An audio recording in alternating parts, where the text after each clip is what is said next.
I did the same thing every single day. I would get close to the prison guard, observe the key hanging from his waist, and imprint its shape into my mind. After returning to my cell, I would draw a sketch of the key on paper purely from memory. Even the tiniest marking, I would draw dozens of times to make it as accurate as possible. When the guard finished inspecting the room, I would strike a match and, in its light, examine the keyhole. Then I would gently press a white sheet of paper against a lock and rub it back and forth. This gave me the outer shape of the lock, but for the inner structure, I came up with a method of my own. I rolled the paper and slowly inserted it into the keyhole, then lightly moved it with a wooden stick. In this way, the paper revealed the internal structure of the lock, making a blueprint. Wasn't enough, I had to actually create the key.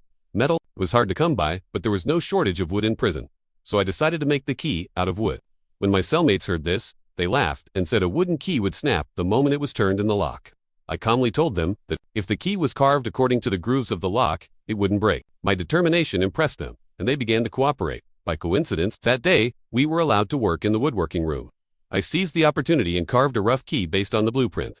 To avoid the guards, I dipped the key into my water bottle. When a guard came near, my cellmate signaled and distracted him.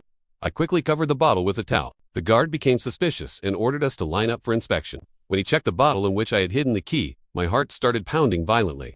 Fortunately, because of the wet towel, the key stuck inside and didn't fall out. The guard confirmed there was nothing in the bottle and handed it back to me. After returning, I kept carving the key until it perfectly matched the blueprint. Soon, the first key was ready. With excitement, I inserted it into the lock. When I heard a faint click, my heart leapt. I had succeeded. But I knew this was only the first lock. I still had dozens of keys to make if I wanted to escape completely. After that, whenever I got the chance, I observed the guard's keys, memorized them, and recreated them. Soon, however, I faced a new problem. How would I open the door from? Inside the cell.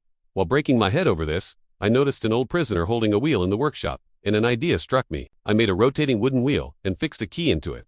Through the window, I slowly aimed it at the keyhole. After many attempts, I finally managed to open a door from inside the cell. I was still riding the high of excitement when I heard the sound of patrolling footsteps. In panic, I tried to pull the key back, but accidentally dropped it on the ground. In desperation, I chewed some gum, stuck it to a stick, and used it to retrieve the key. When I finally got it back, my hands were trembling. I quickly returned to my bed.